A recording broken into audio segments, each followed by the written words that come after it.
Salut, salut les amis, j'espère que vous allez bien. Moi, ça va super bien, à part cette guêpe qui vient de se poser là. On va recommencer.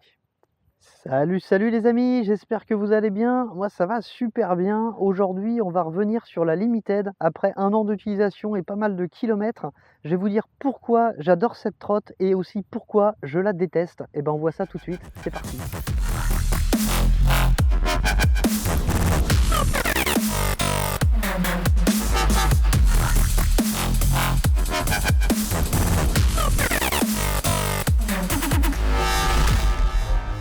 Bon, bah comme d'hab, abonnez-vous. Si vous aimez mes vidéos, n'hésitez pas à vous abonner. Vous n'êtes pas obligé d'attendre la fin de la vidéo pour vous abonner. Vous pouvez le faire maintenant, ça fait toujours plaisir. Allez, c'est parti. Alors voilà, ça fait un an que j'ai cette Limited. Donc c'était vraiment une des toutes premières. Enfin, une des toutes premières, c'est la 007 comme c'est indiqué dessus. Ça, c'est le numéro de version. Normalement, il y en avait 999 de prévus à la production. Sincèrement, je pense pas qu'ils en aient produit autant aujourd'hui. Donc celle-là, c'est la 7e. Alors c'est une trotte qui est assez clivante. Donc c'est une base de 10X, hein, je vais pas revenir dessus. Pour ça, vous pouvez regarder mon test. Je vous mets le lien par ici ou par là, j'en sais rien, mais enfin vous allez le trouver. C'est une base de 10X survitaminée avec des contrôleurs de 2 fois 50 ampères, des moteurs de 1600 watts, des freins à disque hydrauliques. Bon, ça c'est pas propre à la Limited puisque maintenant vous retrouvez ça aussi sur la 60 volts. La grosse différence, au-delà de cette différence de puissance, c'est que la batterie se retrouve sur la colonne et les contrôleurs dans le deck. Alors pourquoi? C'est que les contrôleurs sont énormes. C'est des très très gros contrôleurs. Bah, c'est simple, hein. Les deux contrôleurs mis l'un en face de l'autre, ça prend tout le deck. Donc voilà, la batterie se retrouve ici. Donc c'est une 28 ampères-heure toujours en 60 volts. Alors ça change un petit peu la conduite de la trotte. Ça la rend plus lourde à l'avant. Alors ça a des avantages et des inconvénients. Je pense plus d'inconvénients que d'avantages quand même, il ne faut pas se mentir. À vrai dire, le seul avantage, c'est que ça permet d'avoir un petit peu plus de poids à l'avant et d'avoir un petit peu plus de grip quand on est en dual et d'éviter de trop patiner au démarrage. Ça, c'est pour l'avantage. Pour l'inconvénient, bah forcément, la direction, elle est plus pataude. Alors même si ça reste une 10X, donc c'est extrêmement maniable, mais ça l'est quand même moins qu'avec une batterie dans le deck. Alors elle existe en deux versions. Il y a la version 160 avec un seul moteur, donc de 1600 watts à l'arrière, et la version 260. 160 plus 160 égale 260, hein, c'est chinois on va dire. Donc là il y a deux moteurs, un moteur à l'avant, un moteur à l'arrière, 1600 watts à l'avant, 1600 watts à l'arrière. Ça c'est les watts nominaux. En crête par contre, 60 volts fois 100 ampères, on arrive à très très haut. Très très haut, alors j'ai pas le calcul exact. Mais en pointe, puisque la consommation en temps réel en watts s'affiche là-dessus, je peux vous dire qu'elle peut dépasser les 8700 watts en pic. Donc ça fait partie des trucs que j'aime bien. Ce que j'aime pas, alors on va y aller, hein, franchement, c'est du bricolage. Cette trotte, c'est vraiment du bricolage. Alors, ça peut être bon, hein, le bricolage. Il y a des bonnes idées, il y a des trucs qui sont faits n'importe comment. On va commencer par le faisceau électrique.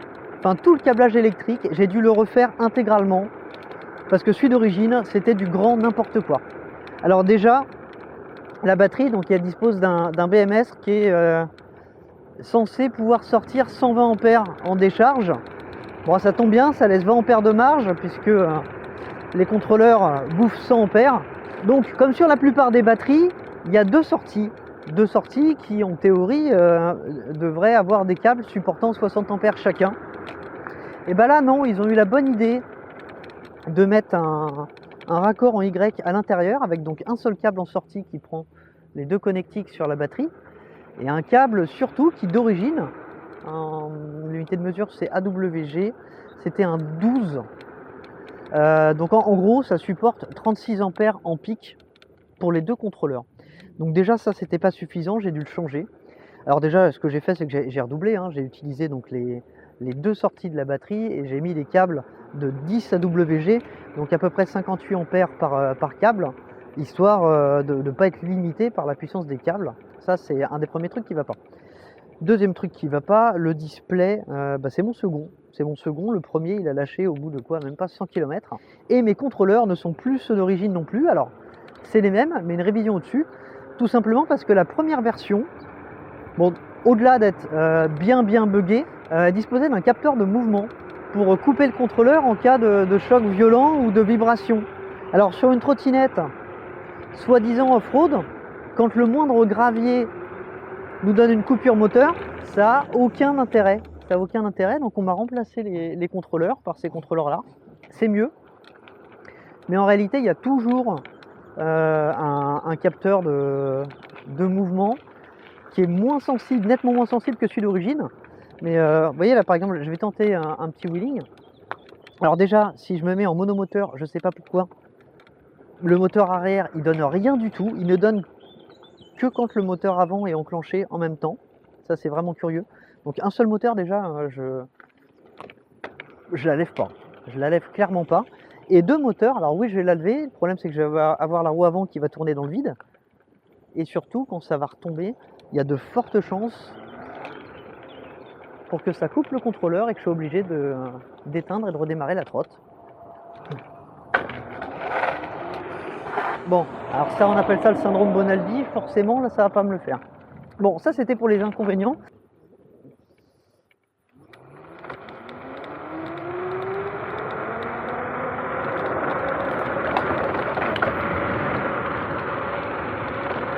Voilà la fameuse coupure.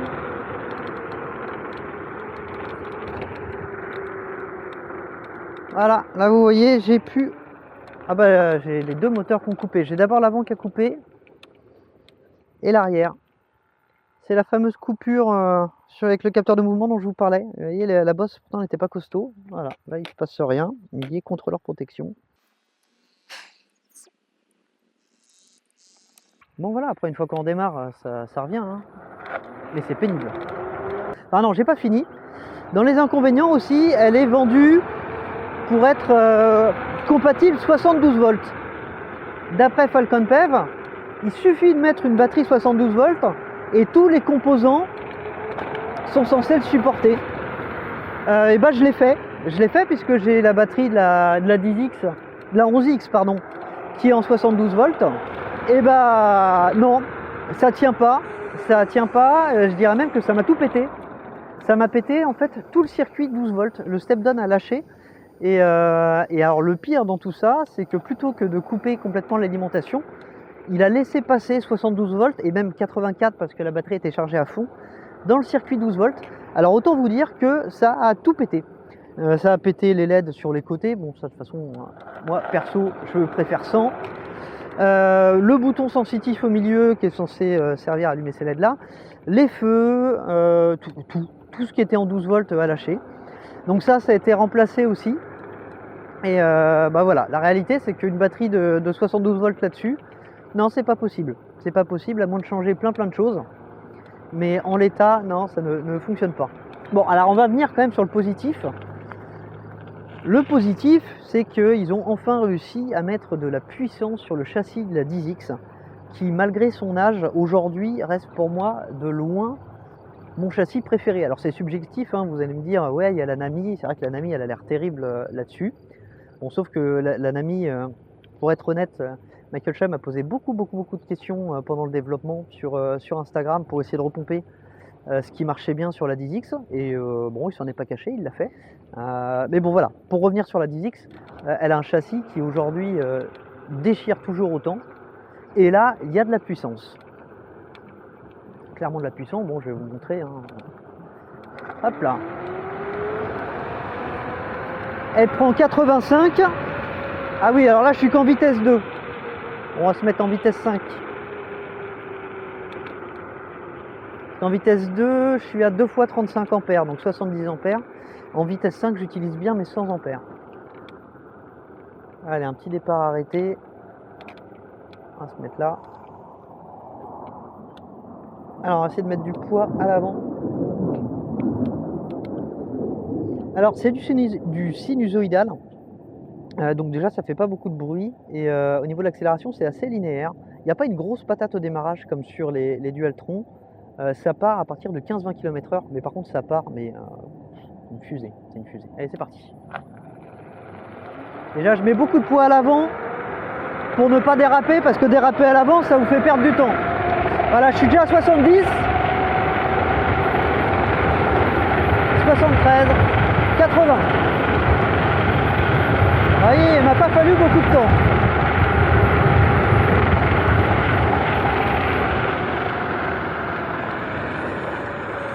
Voilà, ça c'est un truc qui est plaisant. Il y a du couple.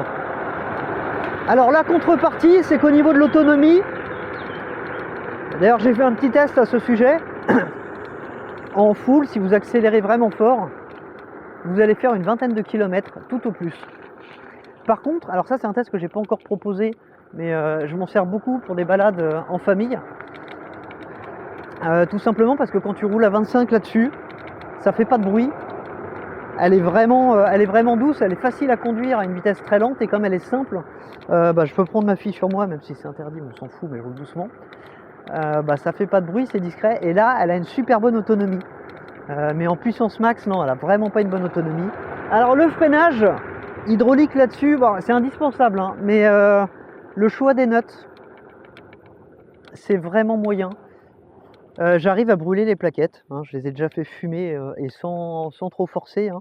Et surtout, en fait, étant donné qu'elle est très puissante, on a tendance à freiner fort, à accélérer fort. Et là, on va revenir un petit peu sur les inconvénients au niveau de l'entretien. C'est une trotte qui coûte une blinde. Des pneus là-dessus, je fais à peu près 200 km. C'est peu. Les plaquettes de frein, je fais à peine 200 km. J'ai même fait moins et elles étaient complètement mortes, j'ai dû les changer. Donc non, je pense que les freins sont encore sous-dimensionnés. Je pense que là-dessus, du Magura à double piston, serait vraiment pas de trop. Ça lui ferait pas de mal. Voilà. Voilà, donc là je vous ai dégrossi un petit peu le truc sur ce que j'aime et ce que j'aime pas. Donc en fait, je suis vraiment mitigé sur cette trotte. Au niveau des sensations, franchement, je l'adore. Elle se conduit super bien, elle a une puissance elle est démoniaque, elle est vraiment démoniaque. Elle va pas très très vite, hein, enfin par rapport aux trottes de maintenant, 85 km/h, c'est pas tant que ça. Après, c'est amplement suffisant, je trouve. On va attendre que le camion passe. Toujours que je suis emmerdé, hein. Donc je vous disais voilà, par rapport aux trottes qui sont aujourd'hui en Vmax, c'est pas la plus rapide. Par contre, pour une 60 volts, je pense qu'elle se place très très bien parce que des 60 volts qui montent à 85 km/h, il n'y en a pas tant que ça. Et quand je vous dis 85, je vous parle d'un vrai 85 GPS, hein, pas d'un 85 compteur. Elle monte réellement à 85. Après, pour l'off-road, comme je vous ai dit, malgré qu'elle ait le châssis adapté, cette version-là, du moins en version limited, elle n'est pas du tout adaptée au off-road pour plusieurs raisons.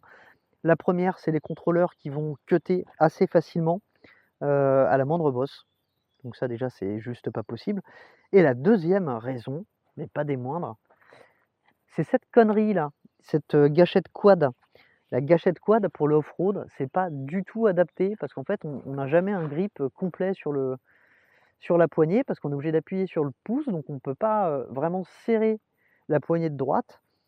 Du coup c'est vraiment pas rassurant. Pour le off-road, franchement, moi je préfère largement les gâchettes index.